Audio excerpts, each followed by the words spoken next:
Which item in this picture do you think negatively affects people's health more than anything else? Alcohol? Cigarettes? The donut? Hamburger? Sure, they're all pretty bad for you, but most people know that and at least try to limit their intake somewhat to these items, even a little bit. But it's the things we don't think about that can really cause damage. Things we use every day so regularly we don't even think about how its constant use could actually be killing us. The real culprit is the chair.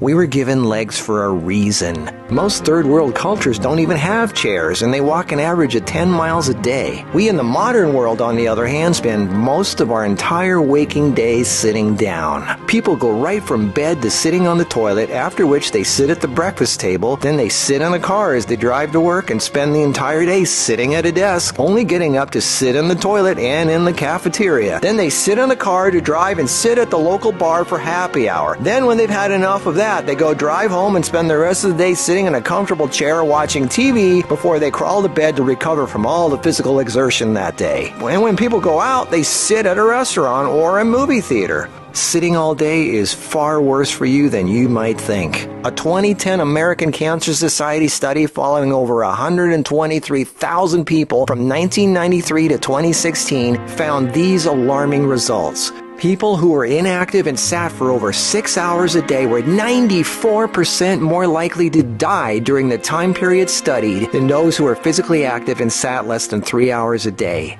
That's almost 100%. And get this, findings were independent of physical activity levels. The negative effects of sitting were just as strong in people who exercised regularly. 60%, that's over half of employees surveyed, were convinced they would be more productive if they had the option to work on their feet. Medical experts have started referring to long periods of physical inactivity and its negative consequences as sitting disease. Below this video are links to an endless list of medical studies showing physical inactivity and low fitness are serious threats to cardiovascular health. Even with a low body fat index, sitting has been linked to non-alcoholic fatty liver disease.